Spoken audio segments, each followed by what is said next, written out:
Hello అండి, అందరికీ నమస్తే. Good morning. న్యూస్ అనాలిసిస్ వీడియోకి స్వాగతం. మనకి ఈ మధ్య గత 4-5 నెలల నుంచి అంటే ఈ నోబెల్ శాంతి బహుమతి ఎంపిక సందర్భంగా ఒక ఆయన పేరు బాగా వినిపించింది. నోబెల్ శాంతి బహుమతి ఇవ్వాలని ఆయన, తనకే ఇవ్వాలని ఆయన, అవునవును ఆయనకి ఇవ్వాలని ఇంకో 2-3 దేశాధినేతలు బాగా వేలెత్తి చూపించిన వ్యక్తి డొనాల్డ్ ట్రంప్. ఇదిగో ఆయన చేస్తున్న ఘనకార్యం ఏంటంటే, వెనుజువెలా రాజధాని మీద దాడి చేసి ఆ దేశాధ్యక్షుడిని తీసుకెళ్ళి బంధించి నిర్బంధించి మొత్తం ఆ కారకస్ మొత్తం మీద అక్కడ 7 చోట్ల దాడులు చేసి విరుచుకుపడ్డారనమాట. ఆ దేశం మొత్తాన్ని నిర్బంధించే పరిస్థితి ఇప్పుడు చమురు కోసం. ఇదిగోండి, వెనుజువెలాపై దాడి, దేశ అధ్యక్షుడి నిర్బంధం, తెల్లవారుజామున విరుచుకుపడిన అమెరికా, పేలుళ్లతో దద్దరిల్లిన రాజధాని కారాకాస్, న్యూయార్కు మదురో దంపతుల తరలింపు, దేశంలో అత్యవసర పరిస్థితి, ప్రభుత్వ బాధ్యతలపై అయోమయం. దాన్ని ఆక్రమించుకొని మేమే పరిపాలిస్తాం, అధికారాలు బదిలీ జరిగేదాకా అక్కడే ఉంటాం, అవసరమైతే మరింత పెద్ద దాడి, అమెరికా కంపెనీలు చమురు వ్యాపారం చేస్తాయి, ట్రంప్ స్పష్టీకరణ. దీన్ని ఎలా సమర్థిస్తారు? ఇలా చేస్తున్న వ్యక్తికి ఏ విధంగా నోబెల్ శాంతి బహుమతి ఇవ్వాలని ప్రతిపాదిస్తారు? చాలా దేశాధినేతలు, ఇప్పుడు పాకిస్తాన్ ఫస్ట్ ప్రపోజ్ చేసింది పాకిస్తాన్ అధ్యక్షుడు. సో అగ్గి రాజేసింది చమురే. నాటి మిత్ర దేశాలు నేడు బద్ధ విరోధులు. చావెజ్ అధికారంలోకి రావడంతో మారిన వెనుజువెలా అమెరికా సంబంధాలు. సో ఒకవైపు ప్రపంచంలో అలా జరుగుతుంటే, మన దేశంలో ఛత్తీస్గఢ్లో ఒక భారీ ఎన్కౌంటర్ ఎదురుకాల్పులు జరిగాయి. 2026 మార్చి డెడ్ లైన్ సమీపిస్తుంది. ఇంకో 2 నెలలు ఉంది. ఇంకో 2 నెలల్లోగా దేశంలో మావోయిస్టులు ఉనికే లేకుండా చేయాలనేది కేంద్ర హోంమంత్రి అమిత్ షా గారి ప్రతిన. దానికి తగ్గట్టు వాళ్ళు ఎక్కువగా ఉన్నది ఇక్కడే ఛత్తీస్గఢ్లో. అందుకని ఛత్తీస్గఢ్లో ఈ ఎక్కడైతే మావోయిస్టుల కదలికలు ఉన్నాయని గుర్తించారో అక్కడికి వెళ్ళి బలగాలు కాల్పులు జరిపాయి. దానిలో మావోయిస్టులు కూడా ఎదురుకాల్పులు జరిపారు. 14 మంది మరణించారు మావోయిస్టులు. మృతుల్లో కుంట ఏరియా కమిటీ కార్యదర్శి మంగడు. మావోయిస్టులు గట్టి ఎదురు దెబ్బ, లొంగిపోయిన బడ్సే సొక్క కంకనాల రాజిరెడ్డి, 20 లక్షల నగదు, 48 ఆయుధాల అప్పగింత, 17కు పడిపోయిన తెలంగాణ అజ్ఞాత క్యాడర్. ఆంధ్రప్రభలో బాగా ప్రజెంట్ చేశారు. ఇదిగోండి, వెనుజువెలాపై దాడులు, అమెరికా దాడులు, రాజధాని కరాకస్ 7 చోట్ల పేలుళ్ళు, సైనిక స్థావరాలు, పోర్టులే లక్ష్యంగా బాంబులు, పౌరుల నివాసాలపైన అటాకు, ఎగిసిపడిన నల్లటి పొగలు జ్వాలలు, దేశంలో ఎమర్జెన్సీ విధింపు, మా దేశాధినేత సజీవంగా ఉన్నారని రుజువు చేయండి, ఉపాధ్యక్షుడు డెల్సీ రోడ్రిడ్జ్ డిమాండ్. మా కస్టడీలోనే మదురో దంపతులు నార్కో టెర్రరిజానికి ఊతమిచ్చారు, దాడి అనంతరం అదుపులోకి తీసుకొని తరలించాం, వివరాలు త్వరలో వెల్లడిస్తాం, అమెరికా అధ్యక్షుడు ట్రంప్ ప్రకటన.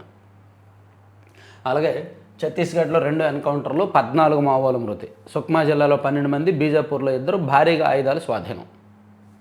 అలాగే బర్సే దేవా లొంగుబాటు, మరో 19 మంది కూడా. పిఎల్జీఏ చీఫ్గా పనిచేసిన బర్సే సుక్క అలియాస్ దేవా హిడ్మా ఎన్కౌంటర్ తర్వాత మావోయిస్ట్ పార్టీలో ఆయనదే కీలక పాత్ర. లొంగిపోయిన వారిలో తెలంగాణ రాష్ట్ర కమిటీ సభ్యుడిగా పనిచేసిన కంకనాల రాజిరెడ్డి కూడా. ఈ 2 చాలా కీలకమైన అంశాలు. అయితే ఇక గుంటూరులో ప్రపంచ 3వ తెలుగు మహాసభలు జరుగుతున్నాయండి.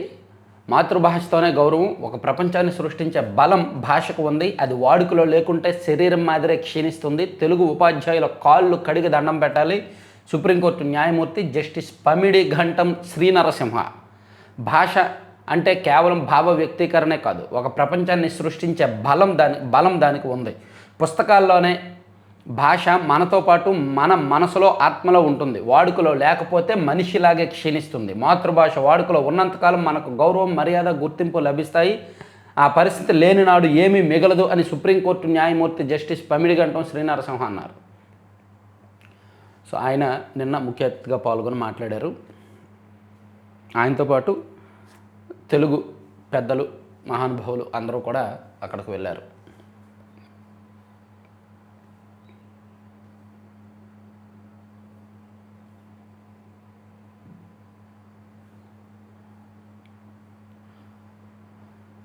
కొండగట్టు అంజన్న రుణం తీర్చుకుంటున్న ఉప ముఖ్యమంత్రి పవన్ కళ్యాణ్. 96 గదుల ధర్మసత్ర భవన నమూనా ఫ్లెక్సీని ఆవిష్కరిస్తున్న పవన్ కళ్యాణ్. చిత్రంలో బిఆర్ నాయుడు, అడ్లూరి లక్ష్మణ్ కుమార్ తదితరులు. కొండగట్టు అంజన్న అంటే తనకిష్టమని ఆయన తనకు పునర్జన్మనిచ్చారని ఉప ముఖ్యమంత్రి పవన్ కళ్యాణ్ అన్నారు. గతంలో తన వాహనానికి హైటెన్షన్ విద్యుత్ తీగలు తగిలినప్పుడు తాను ఎలా బయటపడ్డానో ఇప్పటికీ తెలియదని, ఇది ముమ్మాటికి కొండగట్టు అంజన్న దయ్యానని, అందుకే స్వామి పట్ల అపారమైన భక్తిని కృతజ్ఞతను కనబరిచేందుకు తన వంతు సేవ చేస్తున్నానని పవన్ కళ్యాణ్ గారు చెప్పారు. సో టీటీడీ నిధులు 35.19 కోట్లతో నిర్మించి తలపెట్టిన 96 గదుల ధర్మసత్ర భవన సముదాయంతో పాటు మాల విరమణ క్షేత్ర నిర్మాణానికి సంబంధించిన శిలాఫలకాన్ని కూడా పవన్ కళ్యాణ్ గారు అక్కడ ఆవిష్కరించారు.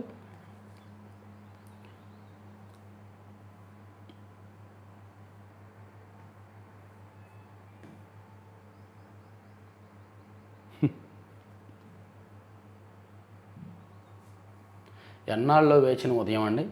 భోగాపురం అంతర్జాతీయ విమానాశ్రయం సిద్ధమైంది. ఈరోజు ట్రయల్ రన్ జరగబోతోంది. రన్వేపై దిగనున్న వాణిజ్య విమానం జూన్ 26న ఎయిర్పోర్ట్ ప్రారంభం. విజయనగరం జిల్లా భోగాపురంలో నిర్మిస్తున్న హరిత అంతర్జాతీయ విమానాశ్రయాన్ని జూన్ 26న ప్రారంభించనున్నట్టు జిఎంఆర్ సంస్థ deputy managing director I Prabhakar Rao తెలిపారు. ఈ ప్రాజెక్టు నిర్మాణం 96% పూర్తయిందన్నారు. ట్రయల్ రన్గా ఆదివారం వాణిజ్య విమానం ఎయిర్పోర్ట్ రన్వేపై దిగనుందని చెప్పారు. ఈ సందర్భంగా ఆయన శనివారం విమానాశ్రయం ఆవరణలో విలేకరులతో మాట్లాడారు. సో ఈరోజు మార్నింగ్ 10:15కి కేంద్ర మంత్రి రామ్మోహన్ నాయుడు, విజయనగరం ఎంపీ కలిసెట్టి అప్పలనాయుడు ఇతర అధికారులతో కలిసి ఫ్లైట్లో వస్తారు. ఫస్ట్ టైం అనమాట. రన్వే కూడా సిద్ధమైంది, అన్ని రకాలుగా అన్ని హంగులతో సిద్ధమైంది. 96% వర్క్స్ కూడా అయ్యాయి. అలాగే టెర్మినల్ ఇలా ఉండబోతోంది. మొత్తం మీద ఆ మత్స్యం ఆకారంలో దీన్ని రూపొందించారనమాట. సో విమానాశ్రయం అంతర్జాతీయ విమానాశ్రయం. దీని క్రెడిట్ కోసం ఒకవైపు వైసీపీ, ఒకవైపు టీడీపీ వాళ్ళు పోటీ పడుతున్నారు. నిజానికి ఇది 2019 ఎన్నికలకు ముందే 2017, 18 ఆ టైం నుంచే దీని బ్యాక్ ఎండ్ ప్రక్రియ మొదలైంది. జగన్మోహన్ రెడ్డి గారు వచ్చాక కూడా దీన్ని ఆపేయకుండా, ఆయన చాలా ఆపేశారు కదా, దీన్ని మాత్రం ఆపకుండా 2022లో కాస్త కథలకు తీసుకొచ్చారు. సెంట్రల్ గవర్నమెంట్ నుంచి అన్ని రకాల అనుమతులు వచ్చాయి. 2024లో కూటమి ప్రభుత్వం వచ్చాక పనులు వేగవంతం చేశారు. సో కాబట్టి ఈ క్రెడిట్ ఏ ఒక్కరిదో కాదు, ఏ ఒక్కరికో ఇవ్వడానికి కూడా వీల్లేదు. ఎవరూ దెబ్బలాడుకోవాల్సిన పని కూడా లేదు. ఇక పారదర్శక విధానాల వల్లే పెట్టుబడుల ఆకర్షణలో అగ్రస్థానం. ముఖ్యమంత్రి చంద్రబాబు హర్షం. ఆంధ్రప్రదేశ్ 2025-26 ఆర్థిక సంవత్సరం మొదటి 3 త్రైమాసికాల్లో పెట్టుబడుల ఆకర్షణలో 25.3%తో దేశంలో అగ్రస్థానంలో నిలవడంపై ముఖ్యమంత్రి చంద్రబాబు హర్షం వ్యక్తం చేశారు. రాష్ట్ర ప్రజలకు ఇది ఎంతో శుభవార్త అని, కొత్త సంవత్సరాన్ని మరింత ఉత్సాహంగా ప్రారంభించేందుకు దోహదం చేస్తుందని ఆయన పేర్కొన్నారు. నిజానికి లోకేష్ గారు అండ్ చంద్రబాబు గారు విదేశీ పర్యటనల మీద వైసీపీ వాళ్ళు రకరకాల కామెంట్ చేస్తున్నారు. అది పూర్తిగా వాళ్ళ వ్యక్తిగత పర్యటన. ఇది అఫీషియల్ పర్యటన కాదు. వాళ్ళ వ్యక్తిగత కుటుంబంతో సహా బయటకు వెళ్ళారు. లోకేష్ గారు ఒక చోటకు వెళ్ళారు, చంద్రబాబు గారు మరో చోటకు వెళ్ళారు. లోకేష్ గారు వాళ్ళ కుమారుడు దేవాంశ్కి సంబంధించి ఒక స్పోర్ట్స్ ట్రైనింగ్ ఏదో ఇప్పించడానికి విదేశ నిపుణుల దగ్గరకు వెళ్ళారనేది మనకున్న సమాచారం. మేబీ ఏదైనా సరే ప్యూర్లీ పర్సనల్, అదేమి ప్రభుత్వ నిధులతో కాదు, ఆయన సొంత నిధులతోనే ఆయన పర్యటిస్తున్నారు. అది పూర్తిగా పర్సనల్ ఇష్యూ. సో దాని గురించి ఎక్కడికి వెళ్ళారు చెప్పేసి వెళ్ళాలా, వైసీపీ వాళ్ళకి చెప్పి వెళ్ళాలా, పర్మిషన్ తీసుకొని వెళ్ళాలా, దాని గురించి ఎందుకు చర్చ? ఇక వసతులు వనగోరి పులకించే భక్తజరి. రికార్డు స్థాయిలో తిరుమలేశ్వర దర్శనాలు 2025లో అన్నిటా మెరుగుదల. తిరుమల శ్రీవారి సన్నిధిలో పెరిగిన వసతులు, ఉత్తమ నిర్వహణ పద్ధతుల వలన భక్తులకు దర్శన భాగ్యం గతంలో కంటే మెరుగ్గా లభిస్తోంది. అంతకుముందు ఏడాదితో పోలిస్తే 2025లో స్వామివారిని దర్శించుకున్న భక్తుల సంఖ్య, లడ్డూల విక్రయం, ఇతరత్ర సేవలన్నింటిలోనూ మెరుగుదల నమోదైంది. 2024లో ఎన్డీఏ ప్రభుత్వం ఏర్పడిన తొలినాళ్ళలో ముఖ్యమంత్రి చంద్రబాబు మాట్లాడుతూ దెబ్బతిన్న వ్యవస్థలను గాడిలో పెట్టే క్రమంలో తిరుమల నుంచే ప్రక్షాళన ప్రారంభించనున్నట్టు ప్రకటించారు. ఆ మేరకు తితిదే పాలక మండలి కొత్తగా పలు ప్రణాళికలు రచించి అమలు చేసిందండి. సో ఓవరాల్గా తిరుమల ఇప్పుడు కొంత బెటర్. ఒకటి, అక్కడ అన్నప్రసాదం క్వాలిటీ బాగా మెరుగైంది. లడ్డు క్వాలిటీ కొంత మెరుగైంది, కొంత మాత్రమే మెరుగైంది. ఇతర వసతులు కానీ, ట్రాన్స్పరెన్సీ కానీ, అకౌంటబిలిటీ కానీ కొంత బాగుంది అని అక్కడికి వెళ్ళి చెప్తున్నారు. నిజానికి నేను ప్రతి సంవత్సరం తిరుమల వెళ్తాను. ఖచ్చితంగా సంవత్సరానికి ఒకసారి అయితే ఖచ్చితంగా వెళ్తాను. నాకు పూర్తిగా పిచ్చి లేదు, అలాగని భక్తి లేకుండా నాస్తికుంటే కూడా కాదు, ఉంది, స్మరించుకుంటాను, పూజలు చేస్తాను అప్పుడప్పుడు. సో తిరుమల 2025లో నేను అసలు వెళ్ళే అవకాశం రాలేదు. అవకాశం రాకపోవడం అంటే మేబీ ఎందుకో మరి వెళ్దాం అనుకుని 2 సార్లు వెళ్దాం అనుకుని కూడా వాయిదా పడింది. 2025 సంవత్సరంలో నేను అసలు వెళ్ళా. 2024లో 3 సార్లు వెళ్ళా, కానీ 25లో మాత్రమే వెళ్ళలేదు. అందుకే ఈ సంవత్సరం వెళ్తా. ఈ జనవరి మంత్ ఎండింగ్లో అండ్ ఏప్రిల్లో ఒకసారి, అక్టోబర్లో 3 సార్లు వెళ్తా ఈ సంవత్సరం. వయసు మీరుతోంది సార్. డిగ్రీ లెక్చరర్ల నియామక ప్రకటనకు 2 ఏళ్ళు. 2 నెలలుగా రిజర్వేషన్ రోస్టర్ లెక్క తేల్చని సీసీఏ. 15,000 మందికి పైగా అభ్యర్థులకు తప్పని ఎదురుచూపులు. కోర్టు కేసులు లేవు, న్యాయ వివాదాలు లేవు. కానీ 2 విభాగాల మధ్య స్పష్టత కొరవడిన ప్రభుత్వ డిగ్రీ లెక్చరర్ పోస్టుల భర్తీ 2 ఏళ్లుగా సాగుతూనే ఉంది. భీమవరం బీట్ సాంగ్లో రఘురామకృష్ణరాజు స్టెప్పులు. విజయవాడలో తెరుస్తున్న ఖాతాలు ఫిలిప్పీన్స్లో తేలుతున్నాయి. అద్దెకు బ్యాంక్ అకౌంట్లు తెరిపిస్తున్న సైబర్ ముఠా. ఈ ఖాతాల్లో వివిధ రాష్ట్రాల్లో బెట్టింగ్ అండ్ సైబర్ నేరాలు. నిరుద్యోగులు అమాయకులతో బ్యాంక్ ఖాతాలు తెరిపించి ఆ వివరాలను చట్టవిరుద్ధ లావాదేవీల కోసం ఫిలిప్పీన్స్కు పంపిస్తున్న విజయవాడకు చెందిన ముఠాను సైబర్ పోలీసులు అరెస్ట్ చేశారు. కరెంట్ అకౌంట్ తెరిస్తే డబ్బులు ఇస్తామని ఆశ చూపి బ్యాంక్ అకౌంట్లు సేకరిస్తున్న ఈ ముఠాలోని 3 నిందితులను అదుపులోకి తీసుకున్నారు. ఇందులో ఒక వ్యక్తి సూర్య శ్రీనివాస మణికంఠ అలియాస్ సూర్య A1 అంటండి. మొత్తం పర్యవేక్షించిన ఆయన వాడుతున్న కారు మీద అద్దంకి ఎమ్మెల్యే గారి స్టిక్కర్ ఉంది. అద్దంకి ఎమ్మెల్యే గొట్టిపాటి రవికుమార్ గారి స్టిక్కర్ ఉంది.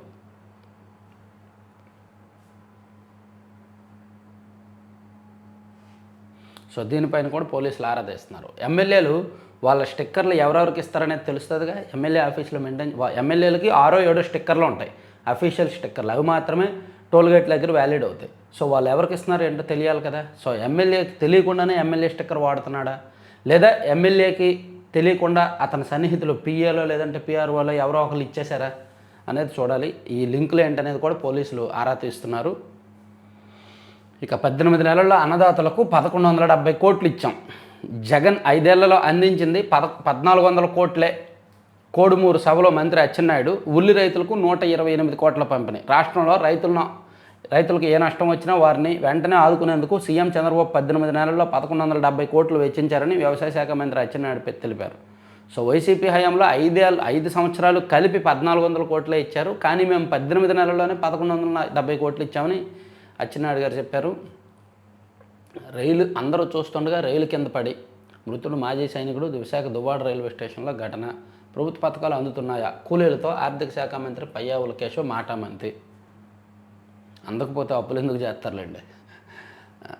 గంజాయి తాగి పట్టుబడ్డ జమ్మలమడుగు ఎమ్మెల్యే కుమార్. నార్సింగ్లో విల్లాలో తెలంగాణ ఈగల సోదాలు. పరీక్షల్లో మత్తు పదార్థాలు తీసుకున్నట్టు నిర్ధారణ. సో ఇది సెలబ్రిటీల పిల్లలు. వాళ్ళ పిల్లల్ని ఏ విధంగా పెంచుతున్నారు సెలబ్రిటీలు, సినిమాల వాళ్ళు, రాజకీయ నాయకులు, లేదా కార్పొరేట్ సంస్థల ప్రముఖులు, ఈవెన్ మీడియా పెద్దలు కూడా వాళ్ళ పిల్లల్ని ఏ విధంగా పెంచుతున్నారనడానికి ఇదే ఉదాహరణ. ఏపీలోని జమ్మలమడుగు ఎమ్మెల్యే భాజపా నేత ఆదినారాయణ రెడ్డి కుమారుడు సుధీర్ రెడ్డి గంజాయి తీసుకొని తెలంగాణ ఈగల్ పోలీసులకు చిక్కడం కలకలం రేపింది. శనివారం నార్సింగ్లోని తన విల్లాలో స్నేహితులతో కలిసి పార్టీ చేసుకుంటుండగా పోలీసులు సోదాలు నిర్వహించారు. డ్రగ్ కిట్ పరీక్షలు చేయగా సుధీర్కు పాజిటివ్ వచ్చింది. ఈ హైదరాబాద్ కల్చర్ ఎలా ఉందంటే సినిమాల వాళ్ళు, మీడియాల వాళ్ళు అండ్ ఈ పొలిటీషియన్లు వీళ్ళందరూ కూడా ఒక దగ్గర గుమికూడి పేకాట ఆడడం, ఇది తీసుకోవడం, రకరకాల అసాంఘిక కార్యకలాపాలు చేయడం ఇదంతా ఎక్కువైపోయిందనమాట. వాళ్ళ పిల్లల్ని అలా పెంచుతున్నారు వీళ్ళు.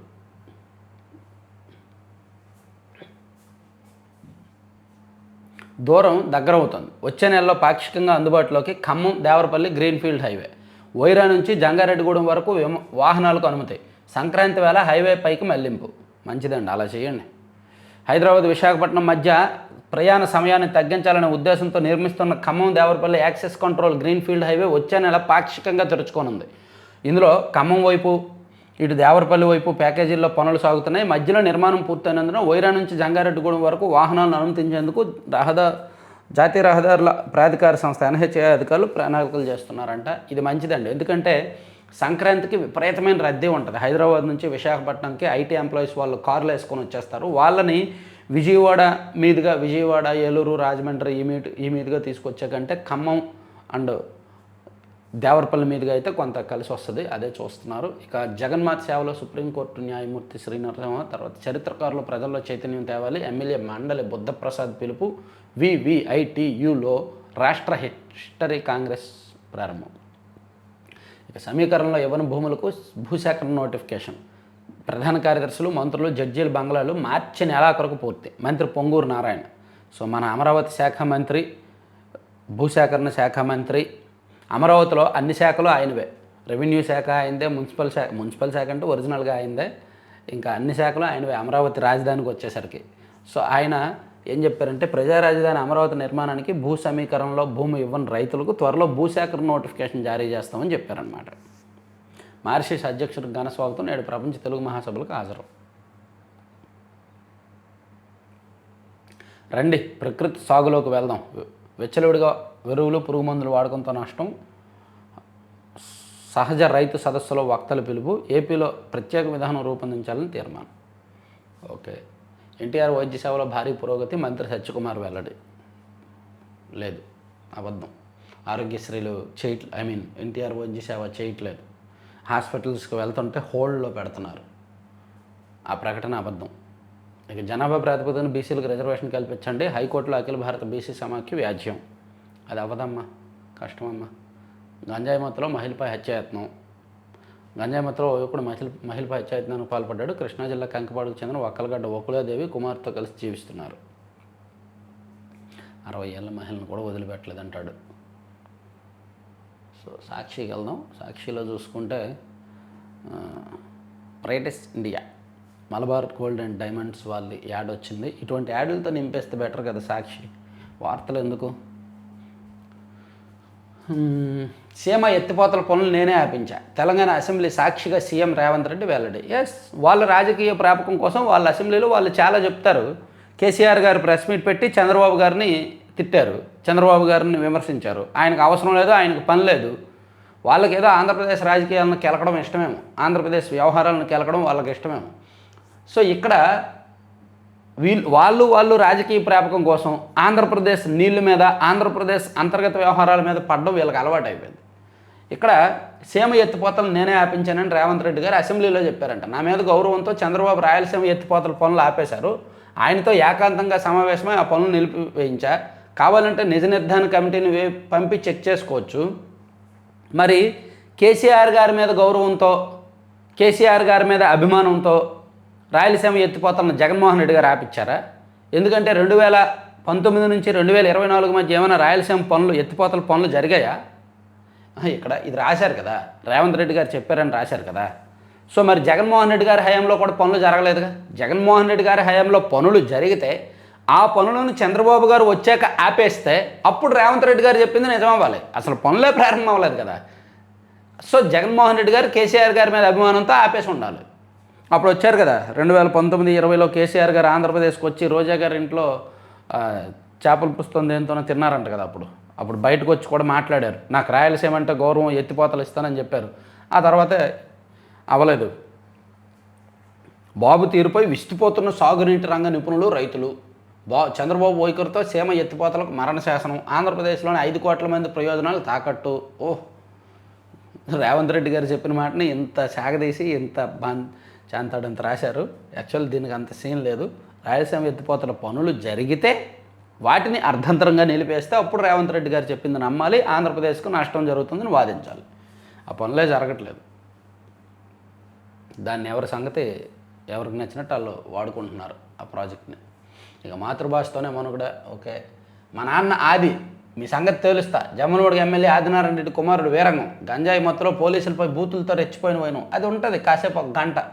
గంజాయి తీసుకున్నాక 1 గంట 1 గంటన్నర ఉంటుందంట. అప్పుడు ఏం చేస్తారో కూడా తెలియదంట, ఒక తూగుతూ ఉంటారు. కాబట్టి అదేదో మాట్లాడి ఉంటాడులే మత్తులో.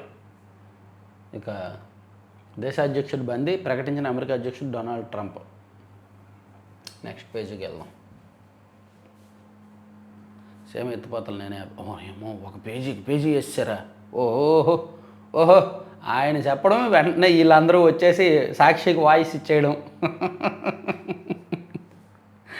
రేవంత్ రెడ్డి చెప్పిన వెంటనే మొత్తం అందరూ వాలిపోయారు. అంత ఖాళీగా ఉన్నారేంటి? మొత్తం అందరూ వైసీపీ వాళ్ళే. రాష్ట్రానికి రాయలసీమకు చంద్రబాబు మరణ శాసనం, ఎక్స్లో వైఎస్ఆర్సీపీ ఫైర్. సరే, ఎనీవే ఈ అంశం ఎంత సీరియస్ అయిందో నేను ఒకసారి స్టడీ చేసి ఒక వీడియో చేద్దాం. రామరాజు కట్నం వెంకటేష్ గారు, ఇందాకేమో ఎన్టీఆర్ గారు, ఇప్పుడు వెంకటేష్ గారు. మరి మా జగన్మోహన్ రెడ్డి గారి ఫోటో లేదా ఈరోజు? జగన్మోహన్ రెడ్డి గారి ఫోటో లేదా ఈరోజుకి? మా నాన్న అది, మీ సంగతి తెలుస్తా. చంద్రబాబు మరో క్రెడిట్ చోరీ. Cell phone, Google data centre Bhogapuram. 2019 ఎన్నికలకు ముందు ఓట్ల కోసం కొబ్బరికాయ కొట్టిన చంద్రబాబు. ఏ అనుమతి లేకుండానే భోగాపురం ఎయిర్పోర్టుకు శంకుస్థాపన. బోలెడు చిక్కుముళ్లతో క్షేత్రస్థాయిలో ముందుకు సాగిన ప్రాజెక్టు. వైఎస్ జగన్ అధికారంలోకి రాగానే కోర్టు కేసుల పరిష్కారం, 900 కోట్లతో చకచక భూసేకరణ పూర్తి. ఒకటి మాత్రం నిజం, చంద్రబాబు గారు దానికి అన్ని రకాల అనుమతులు తీసుకురాలేదు. చంద్రబాబు గారు వచ్చినప్పుడు దానికి ఫస్ట్ ప్రాథమిక అనుమతులు తెచ్చారు అండ్ కేంద్రం అనుమతి తీసుకున్నారు.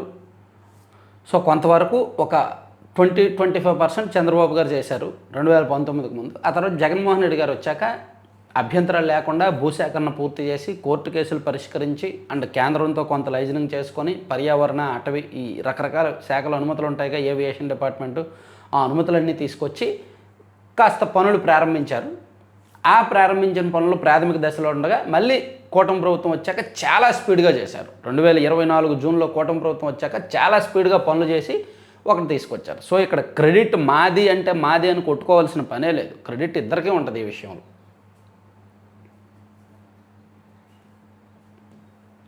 నీతులు చెప్పే ఎమ్మెల్యే ఆదినారాయణ రెడ్డి ఇప్పుడు ఏమంటావు? ఆదినారాయణ రెడ్డి కుమారుడు కేసులో పట్టుబడడం సిగ్గుచేటు, కూటమి ప్రభుత్వ వైఫల్యమే విజృంభణకు కారణం, ఎమ్మెల్యే అరాచకాలు అన్నీ ఇన్ని కావు, మాజీ మంత్రి విడుదల రజని.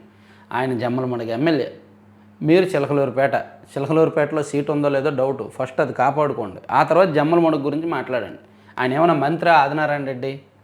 అక్కడ స్పందిస్తే మహా అయితే జమ్మలమడుగులో పోటీ చేసి ఓడిపోయిన వైసీపీ మాజీ ఎమ్మెల్యే స్పందిస్తే బెటరు. మీకెందుకు?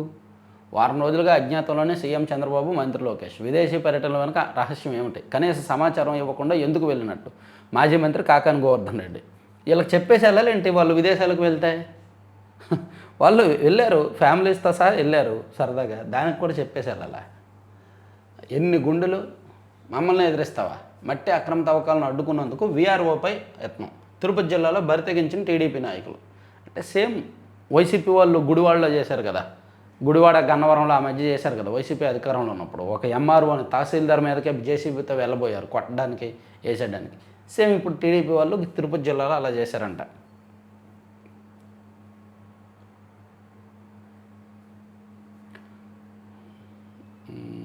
సో ఇవన్నీ పక్కన పెట్టేస్తే, సాక్షిని కూడా పక్కన పెట్టేస్తే, ఆంధ్రప్రభ చూస్తే 10 రోజుల తర్వాత అనుకుంటా ఈ ఇష్యూ జరిగి నలిగి 10 రోజులు దాటింది. ఇప్పుడు కొత్త పలుకులో ఏబిఎన్ఆర్కే గారు స్పందించారు. వస్త్రాధరణ స్వేచ్ఛే మహిళా సాధికారత అని. సో ఇది చదవాల్సిన వాళ్ళు చదవండి, అంత కీలకమైన సబ్జెక్ట్ అయితే కదా. ఆయన ఉద్దేశం ఆయన చెప్పారు, ఆల్రెడీ మనం చెప్పుకున్నాం దీని మీద. మళ్ళీ అవే తప్పులు, జగన్ సర్కారును కూల్చిన అడ్డగోలు రీసర్వే. ఆ గ్రామం పేరు కురుకూరు, తూర్పుగోదావరి జిల్లా దేవరపల్లి మండలంలో వ్యవసాయ గ్రామం ఇది. ఏపీ సర్వే సరిహద్దుల చట్టం ప్రకారం గ్రామంలో భూములు సర్వే చేస్తామని సెక్షన్ 6 కింద నోటీసు ఇచ్చింది సర్వే సెటిల్మెంట్ శాఖ. సర్వేయర్లు భూములు కొలిచారు, రైతులకు నోటీసులు ఇచ్చారా లేదా అనేది దైవాధీనం. సర్వే పూర్తయింది, కానీ ఊర్లో ఏ ఒక్క రైతు భూమిని సరిగ్గా కొలవలేదని, రీసర్వే అంతా తప్పులు తడకగా వచ్చిందని తేలింది. దీంతో రైతులు గగ్గోలు. మండలంలో మరో 3 గ్రామాల్లోనూ ఇదే సేమ్ సీన్. జగన్ ప్రభుత్వంలోనూ అచ్చంగా ఇలా జరిగింది. రీసర్వేలోని తప్పులే అంతిమంగా జగన్ సర్కారు పతనానికి కారణమయ్యాయి. అవే తప్పులను ఇప్పుడు అధికారులు అక్షరం పొల్లుపోకుండా అమలు చేస్తున్నారు. ఇదే పరిస్థితి కొనసాగితే ప్రభుత్వానికి రాజకీయంగా ఇబ్బందులు తప్పవు. రీసర్వే తప్పులను తొక్కిపెడుతున్న అధికారులు ఇదే కోరుకుంటున్నారా? అదండి. సో గత ప్రభుత్వం రీసర్వే చేసి తప్పులు తడగ్గా రికార్డులు మార్చేసి మొత్తం రైతులను నిలువున ముంచింది. సో ఇప్పుడు కూడా అదే తప్పులు జరుగుతున్నాయని ప్రాక్టికల్గా కొన్ని ఉదాహరణలతో సహా రాశారు. ఇప్పటికీ పాత పద్ధతుల్లోనే కొలతలు, దీంతో అడుగడుగున తడబాట్లు, రైతుల గొగ్గోలు, ఊళ్ళే మార్చేస్తున్న అధికారులు. సర్కారు చెబుతున్న రైతుల ప్రమేయం గాలిలోనే, తప్పు జరుగుతోందని తెలిసినా పెద్ద బాసులు గప్చుప్, ఎవరైనా నోరెత్తే సస్పెండ్ చేస్తామని హెచ్చరికలు, అవేవి బయటపడకుండా దాటవేతలు, కలర్ఫుల్ ప్రజెంటేషన్లతో సర్కారు కళ్ళకు గంతలు.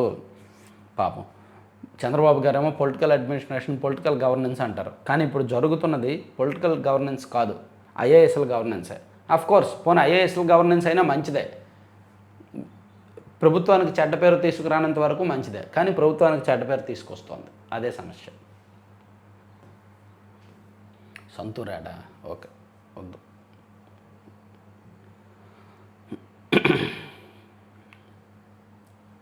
వెనుజువలా గురించి ఇచ్చారు.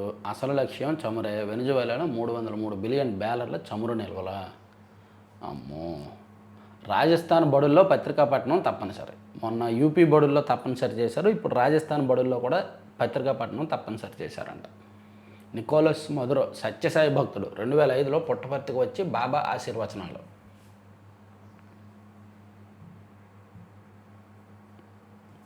గోవిందరాజస్వామి ఆలయ గోపురంపై మందుబాబు హల్చల్. అర్ధరాత్రి గుడిలోకి వెళ్ళి పైకెక్కి వీరంగం 3 గంటలు శ్రమించి కిందకు దింపిన సిబ్బంది. నిందితుడు తెలంగాణ వాసిగా గుర్తింపు. ఈస్ట్ పోలీస్ స్టేషన్లో కేసు నమోదు. భద్రతా వైఫల్యం నేపథ్యంలో 2 ఆలయ సిబ్బందిపై వేటు. గ్లాస్ బ్రిడ్జిపై ఆమ్రపాలి. ఏపీ పర్యాటకాభివృద్ధి సంస్థ మేనేజింగ్ డైరెక్టర్ ఆమ్రపాలి కుటుంబ సభ్యులతో కలిసి ఉమ్మడి విశాఖ జిల్లాలో పర్యాటక ప్రాంతాలను సందర్శించారు.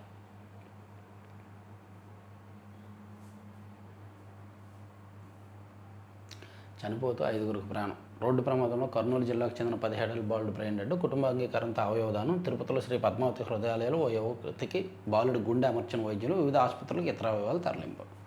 బాగుందండి. అవయవదానం చేస్తే అదే బెనిఫిట్. బీసీ గణన పూర్తి చేసేలా ఆదేశించండి. ఓకే. అన్నమయ్య జిల్లా కేంద్రం మార్పుపై పిల్ హైకోర్టును ఆశ్రయించిన న్యాయవాది. నల్లమల్లో పులుల లెక్కింపు ప్రారంభం. తొలి బ్లాక్లోనే 320 చోట్ల కెమెరా ట్రాప్స్ ఏర్పాటు. పరిశీలించిన NSTR field director Vijay Kumar. నల్లమల్లోనే లెక్కిస్తారా, పులివెందులో లెక్కించరా? చూడండి, ఎక్కడుంటే అక్కడ లెక్కించండి.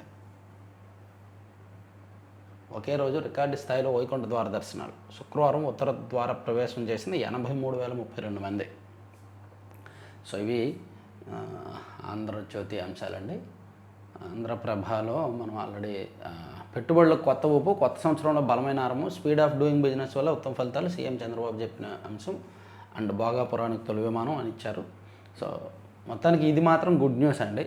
మనకి కొత్త సంవత్సరం ఆరంభం రోజునే ఫోర్బ్స్లో ఆ కథనం రావడం అండ్ బ్యాంక్ ఆఫ్ బరోడా రిపోర్ట్లో ఆంధ్రప్రదేశ్కే అగ్రస్థానంలో పెట్టుబడులు అగ్రస్థానంలో ఉండడం అండ్ ఒక 15 రోజుల ముందు చంద్రబాబు గారికి ఎకనామిక్ టైమ్స్ వాళ్ళ నుంచి ఒక అవార్డు రావడం అన్నీ కూడా మంచి న్యూస్లు.